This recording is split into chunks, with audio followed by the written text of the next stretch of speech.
The billionaire's cell phone vibrated to life, shattering the silence of his opulent office. Alexander Grant, at 38, was a man accustomed to command his life a series of strategic maneuvers and corporate conquests. Yet today, as his gaze fell upon the unfamiliar number flashing on the screen, an inexplicable curiosity tugged at him. Perhaps it was the mundane routine of signing yet another acquisition contract, or maybe it was fate whispering in his ear. But he answered with a voice that betrayed no hint of the boredom within. Alexander Grant speaking. "Dad, is that you?" The voice was that of a child, quivering with fear, piercing through the thick armor of his composure. Alexander's heart skipped a beat, his mind racing. "Who is this?" He managed to ask, his whiskey glass slipping from his grasp, its contents spilling like his now shattered expectations onto the marble floor. "It's me, Miguel. I'm 6 years old," came the small, urgent voice. "My teacher, Miss Oliveira, is helping me call because Mom didn't come to pick me up today. She's sick." "Mom?" The name Luisa whispered through his mind, a ghost from a past he had thought long buried. Paris. Nights drowned in champagne discussions on art and philosophy that stretched into dawn. An affair as intense as it was brief ending when she vanished without a trace 6 years ago. "Miguel." The name escaped his lips like a sacred chant, the realization dawning upon him with the force of a revelation. 6 years. The timeline was undeniable. As Miguel provided the school's address, Alexander was already in motion, his body moving with the precision of a man on a mission, yet his mind was a storm of conflicting emotions. Father. He was a father. The word reverberated in his skull, a deafening chime that drowned out all other thoughts. "I'm on my way, Miguel. Don't leave," he instructed, his voice steady despite the chaos within. Driving through the city, his hands gripped the Bentley steering wheel with a ferocity that left his knuckles white, his thoughts swirling around the new, unexpected identity he was about to embrace. In the years following, the once formidable Alexander Grant found himself spiraling into disarray. Memories of Luisa surged within him like an unstoppable tide. Her mysterious smile, the emerald pendant that adorned her neck, their whispered dreams of what was to come. How could she have concealed something so monumental? The answer began to crystallize when he recalled the last night he saw her, the chilling phone call from his father. "It's time to end this adventure." "Alexander." Richard Grant's voice had cut through the silence, cold and unyielding. "Your mother and I will not accept a waitress in the family." The veiled threat lingered in the air. "We've taken care of it." The school building loomed ahead, a beacon of joy that seemed to taunt his troubled mind. In the playground, a solitary child perched on a red bench, his Spider-Man backpack at his feet. Beside him, a woman, presumably Miss Oliveira, kept a vigilant hand on his shoulder. Alexander stepped out of his car, his legs trembling like leaves in a storm. Each step towards the boy stretched into an eternity. When their eyes finally locked, it was as if Alexander was gazing into a mirror reflecting his past, yet with one striking difference that struck him like a bolt from the blue. The boy's skin was dark, a stark contrast to his own. Miguel possessed Alexander's facial features, those piercing dark brown eyes, even the small mark near his right eyebrow, a genetic echo from the Grant lineage. There was no denying the truth. "Dad." Miguel's voice wavered, a blend of hope and trepidation that shattered Alexander's heart. "Hi, Miguel," was all Alexander could muster, his voice strangled by emotions he had never known. The boy rose hesitantly, then in a burst of impulsive affection ran and clung to Alexander's legs. That simple, heartfelt gesture crumbled Alexander's final defenses. He knelt to meet his son at eye level, embracing him, feeling the small body tremble against him. Miss Oliveira, observing from a distance, approached with a gentle smile, her eyes reflecting a mix of relief and concern. In the wake of Luisa's sudden hospitalization, her neighbor, following the last whispered instructions of the fading mother, had frantically searched through a special box, uncovering Alexander's contact information. The call had come as a bolt from the blue, the boy's voice on the other end, insistent and afraid, demanding to speak not to some intermediary, but to his father himself. As they drove to the hospital, Miguel, with his Spider-Man backpack clutched tight, spoke of his life with a candor that painted vivid pictures in Alexander's mind.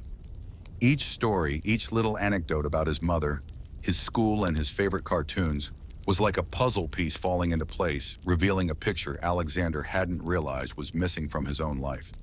Glancing in the rearview mirror, He saw the boy's eyes so eerily similar to his own, brimming with worry for his mother. What Alexander could not fathom was that this phone call was no mere coincidence. Behind those innocent eyes, a truth was harbored, a secret that Louisa had guarded for 6 long years, waiting for the perfect moment to unveil it. The hospital loomed ahead, its windows gleaming like countless watchful eyes as night enveloped the city. Alexander took Miguel's small hand as they entered through the sliding doors of the emergency room. A silent anxiety bonded them, a shared apprehension that seemed to defy the short time they had known each other. Destiny had woven their lives together in ways unfathomable, and no amount of wealth or influence from the Grant family could unravel this unexpected knot. Imagine a tale where a chance encounter between father and son could shake the very foundations of a powerful empire. What secrets did Louisa keep hidden? How could a mere 6-year-old boy hold the key to such monumental change? The hospital buzzed with activity as Alexander and Miguel stepped inside, the scent of antiseptic, mingling with the palpable tension in the air, setting the stage for revelations that would soon unfold. In a heart-rending scene, Alexander would uncover a truth that would irrevocably alter his life. Dr. Torres, a seasoned physician with eyes that had seen too much, approached him. "I'm Dr. Torres," he began, his voice heavy with the weight of his next words. "The boy's mother, Louisa, is in the ICU. How is she?" Alexander asked, his voice cracking, as he felt Miguel's small hand clutch his with desperate strength. "Stable but critical," Dr. Torres replied, his gaze shifting uncomfortably to Miguel. "Advanced leukemia. Can we speak privately?" After entrusting Miguel to the care of a compassionate nurse, Dr. Torres laid bare the grim reality. Louisa refused treatment for nearly a year. By the time she sought help, the cancer had metastasized. She urgently requires a bone marrow transplant. "I'll do whatever it takes," Alexander declared without hesitation, his resolve as firm as the grip he'd had on Miguel's hand. "The best donor would be a first-degree relative," Dr. Torres continued, and the realization struck Alexander like a thunderbolt. "Miguel, yes, but we need the consent of his legal guardian." "I'm his father," Alexander exclaimed, his voice a mix of frustration and determination. "According to our records, there is no registered father," Dr. Torres responded, his tone apologetic, yet firm. "Legally, we need—" "I understand," Alexander cut in, already dialing his lawyer. Juliana arrived swiftly, her gray suit as impeccable as her reputation for navigating the most intricate legal mazes. "DNA test and emergency paternity recognition," she relayed to the on-duty judge. "It's a matter of life and death. The compatible donor is my client's son." As Juliana maneuvered through the legalities, Alexander finally laid eyes on Louisa. Unrecognizable in her hospital bed, a network of tubes and machines sustaining her fragile life. She was a mere echo of the vibrant woman he had fallen for in Paris. "Why didn't you tell me?" he whispered, his voice a thread of pain as he grasped her cold hand. A nurse with a tender expression handed him a worn envelope. She kept this in her bedside table. Inside, Alexander found a letter that had never been sent, along with photographs of Miguel as a baby. Luisa's handwriting, once so full of life, now trembled with emotion on the final pages. "After your father offered me money to disappear, I understood, not attending to discuss my son's worth or his place in this family." Alexander retorted, his voice now a fierce whisper. His heart ached at the thought of his son being judged by the color of his skin rather than the content of his character. Oh, how the mighty fall when their prejudices are laid bare. As he hung up the phone, Alexander turned to see Miguel, his son watching him with a mixture of curiosity and concern. "Is everything okay, Dad?" Miguel's voice was small, his eyes searching for reassurance. Alexander knelt beside him, his eyes softening. "Yes, everything is going to be all right, Miguel. You're here now, and that's what matters." The penthouse, with its stark, impersonal decor, seemed to close in around them. Yet in that moment, it was not the cold walls or the sterile ambiance that defined their space. It was the warmth of their new bond, the tentative yet powerful connection of father and son. "We'll fill this place with colors, laughter, and life," Alexander promised, his voice laced with determination and a newfound joy. Miguel's smile was hesitant but hopeful. "Can I help?" he asked, his young voice eager to belong.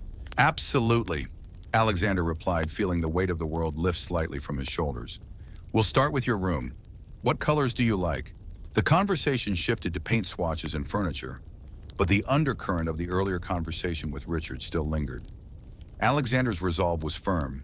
He would not let his family's legacy of prejudice dictate his son's future. The world outside might still be steeped in ignorance, but here in this penthouse a new chapter was beginning, one where love and acceptance would paint the walls, not the shadows of the past. As Alexander concluded the call with a determined nod, the echo of his own words still ringing with resolve, he found Miguel in the living room, his small hands busy with crayons. "What are you up to, champ?" he asked, his voice softening as he approached. "I'm making a drawing for Mom," Miguel replied, his eyes wide with innocent hope. "For when she wakes up." Alexander's gaze fell upon the artwork, three figures hand in hand, their faces alight with joy under a radiant sun. The simplicity of the scene struck a chord deep within him. Dad, is Mom going to be okay? The weight of Miguel's question, heavy with a child's undeserved concern, hung in the air. "We're doing everything we can," Alexander answered, his voice steady but his heart aching. "And you're going to help. You're very brave." After Miguel drifted into sleep, Alexander's mind shifted gears. He made three strategic calls, each one a chess move in the game he was now playing. To Juliana, he issued instructions to compile all records of his parents' manipulations. To Marcus Chun, his CFO and the only friend he trusted in the corporate labyrinth, he hinted at the storm brewing. And to Diana Williams, a journalist whose pen could slice through the veneer of corporate deceit, he planted the seeds of a story that would soon erupt. The next morning, as Miguel faced the bone marrow donation with a courage that belied his years, Alexander received a cryptic message from Marcus. "Documents found in your father's private safe. You need to see this now." In the quiet solitude of the hospital cafeteria, Alexander pored over the documents. Each page was a revelation, a testament to how Richard and Victoria Grant had meticulously sabotaged Luis's every attempt to reach him over the past 6 years. The realization hit him like a tidal wave. The ruthless business acumen they had instilled in him was now his weapon against them. What they had nurtured as cold efficiency would now unravel their carefully constructed empire. Who could have imagined that the 6-year-old boy, once a mere pawn in their games, would rise with such a brave heart to challenge the very foundations of their aristocratic world? As the dawn of a new era approached, it was the dark, rich hue of black skin that would not only claim its rightful throne within the Grand Empire, but also ignite a transformation so profound that it would obliterate decades of prejudice masquerading as tradition. Meanwhile, as Miguel succumbed to the sweet embrace of sleep, exhausted from his heroic efforts to save his mother, Alexander, with a mind as sharp as a blade, plotted a revenge that would not merely restore justice to his son, but also to all those his family had wronged through the years. The boardroom of Grant Enterprises was a cauldron of tension, the air thick with anticipation as members awaited Alexander's arrival. Richard Grant, ever the picture of sophistication in his impeccable Italian suit, nervously glanced at his watch, his fingers twitching slightly. Beside him, Victoria maintained a facade of composure, her fingers drumming a relentless beat on the mahogany table. "He's late," someone murmured, their voice heavy with impatience. As if conjured by the whisper, the door swung open.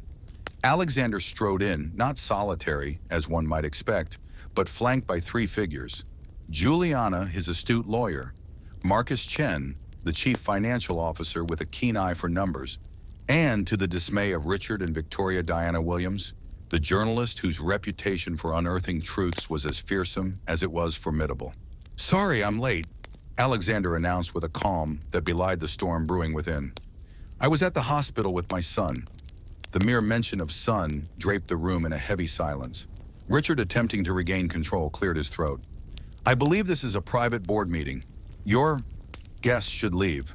With a smile as cold as the Arctic, a look he had never before directed at his parents, Alexander retorted, "Actually, Dad, I called this meeting, and they are central to today's agenda." At his signal, Marcus activated the projector. The first image projected was stark, a bank document detailing a transfer of $2 million to a private security firm. "Recognize this, Dad. It's the payment you made to have Louisa followed in Paris." Alexander's voice was steady, his eyes piercing. "And then in London, Victoria paid." Richard, his face a mask of impassivity, though a muscle in his jaw betrayed his inner turmoil, responded, "Private business. Nothing to do with the company, really." Alexander, undeterred, advanced to the next slide. "What about this?" His voice was a soft challenge. a prelude to revelations that would shake the very foundations of their empire. Amidst the escalating tension, a palpable unease swept through the room as the board members exchanged furtive, anxious glances. Alexander, his voice a controlled torrent, pressed on, "You've systematically blocked me from knowing about my own son. Why?" His question hung in the air, thick with accusation. Victoria, her voice quivering under the weight of the confrontation, finally responded, "You know why, Alexander? That woman, that child, they're not like us. Not white, you mean?" Alexander's retort sliced through the room like a blade, his voice edged with pain and fury.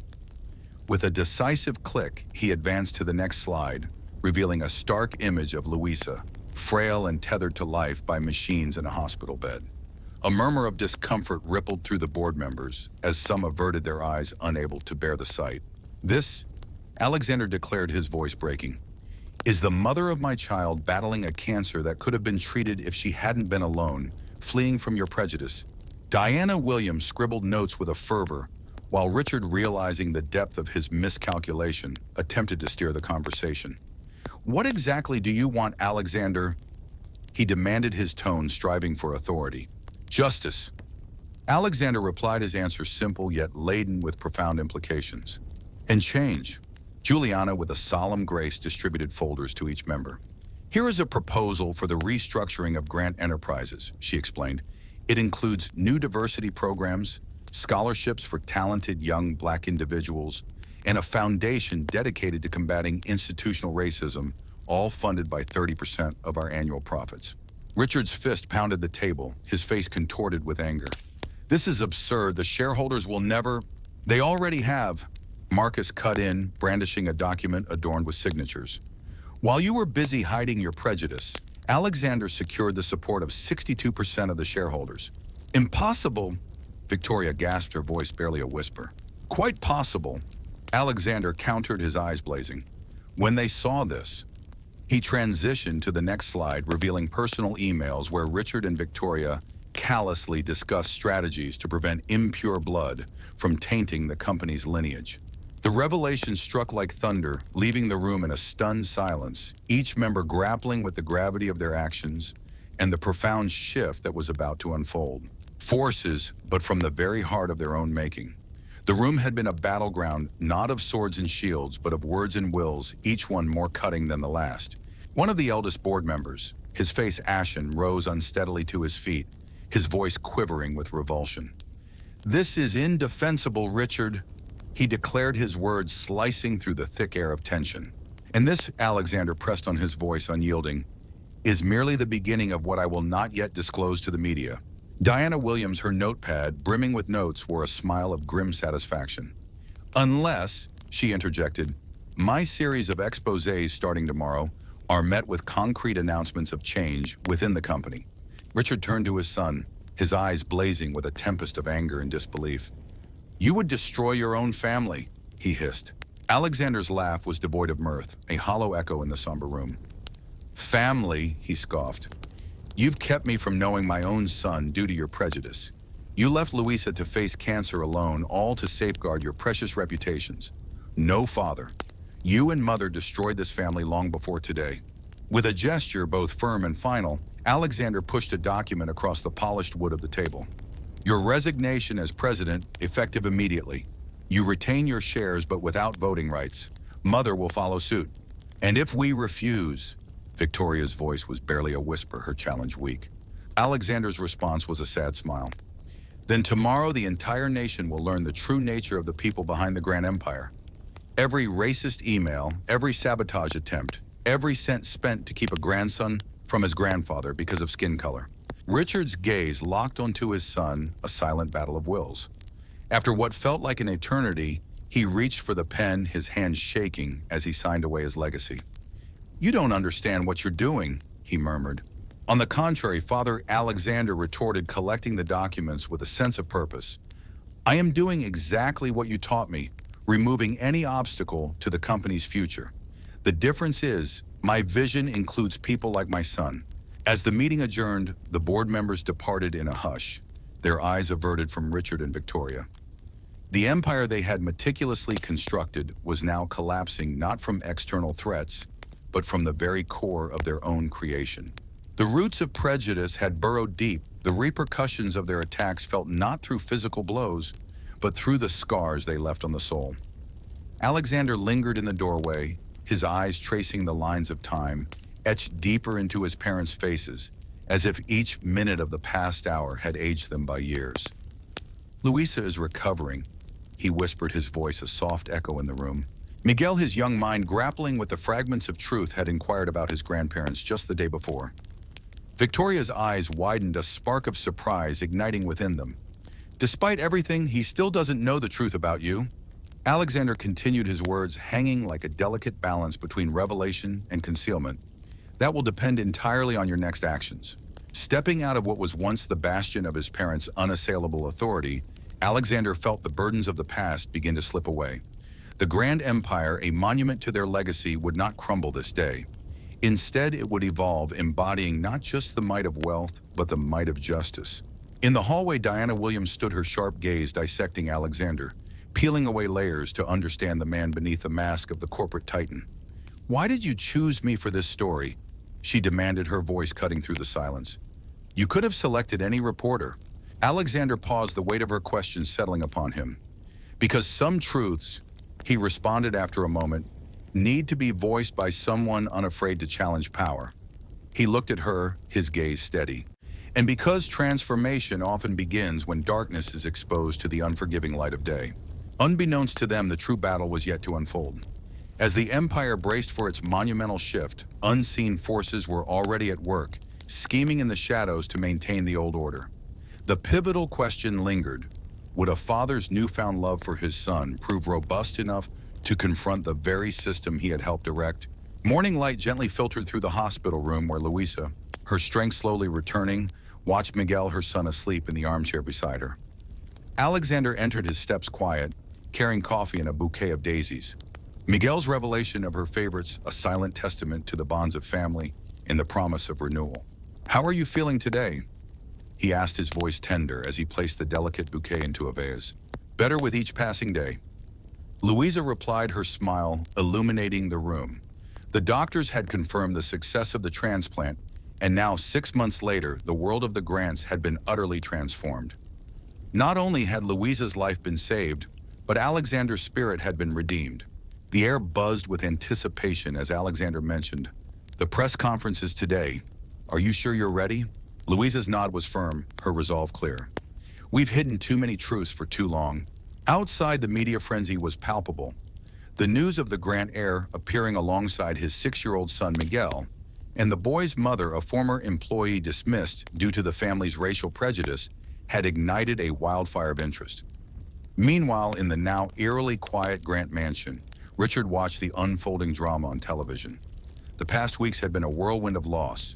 Friendships severed, memberships revoked, and invitations ceased. His wealth was untouched, yet the societal status he cherished had crumbled to dust.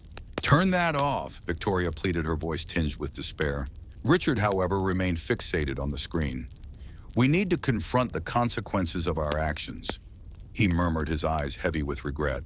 At the hospital, young Miguel stirred awake, his voice soft with sleep. "Dad, is it time for the TV interview?"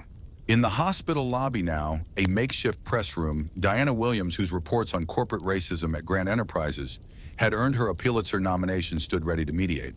As Alexander, Luisa, and Miguel entered hand in hand, camera flashes erupted like fireworks, lighting up their path. "We are here today." Alexander's voice carried through the room, "not just to share our story, but to declare a new beginning." He detailed the initiatives of the Miguel Grant Foundation, which was already providing scholarships to promising young Black scholars, and outlined the sweeping changes in the company's diversity policies. The transformation was not just about rectification, but about setting a new course for the future. Richard Grant's words echoed through the room, igniting a spark of inspiration in the hearts of others. He continued, his gaze shifting between Luisa and Miguel. "We are not just building a business, we are starting our own family, one rooted not in the shadows of outdated traditions or veiled biases, but in the sunlight of love and respect." Luisa, with a voice that trembled yet held an unwavering resolve, stepped up to the microphone. For too long, fear and power have silenced me, she declared. But no more. No child should ever be denied the right to know their parents because of something as trivial as the color of their skin. Diana, with a gentle smile, turned her attention to Miguel. What does it feel like to find your father after all these years? She asked. Miguel, with a wisdom beyond his years, answered, It's like finding the missing piece of a puzzle. Suddenly, everything clicks into place, and the picture is complete. At that moment, Richard Grant, moved by the scene, made a pivotal decision. He reached for his phone, his voice tinged with a mix of hope and regret, as he said, We watched your interview, Miguel. We would like to meet you properly this time. 2 weeks later, under the gentle shade of a park's ancient oaks, the meeting occurred. Richard and Victoria appeared smaller, their spirits fragile. When Victoria saw her grandson up close, tears cascaded down her cheeks. The same eyes as Alexander's, yet on a face that, despite its different hue, unmistakably bore the Grant lineage. He plays chess, Alexander interjected with pride. Miguel beats me half the time. Really? Richard's eyes lit up with genuine interest. The path to redemption was long and fraught with challenges, some wounds perhaps too deep to ever fully mend. But for Miguel, who had never known his grandparents, there were no old resentments to overcome, only new bonds to forge. A year after that life-changing phone call, the Miguel Grant Foundation unveiled its new headquarters. At the entrance, a simple plaque narrated a story of how prejudice nearly stripped a boy of his father and almost claimed his mother's life, yet how through love and resilience they rose above. In the tranquil gardens of their new home, Luisa gazed with a tender heart as Alexander patiently taught Miguel the art of riding a bike. Sometimes I wonder, she mused softly to Diana, what might have unfolded had I not fallen ill, had I never given Miguel the chance to reach out to Alexander. Diana's smile was gentle, her response thoughtful. Perhaps, she suggested, some truths require the catalyst of extraordinary circumstances to emerge.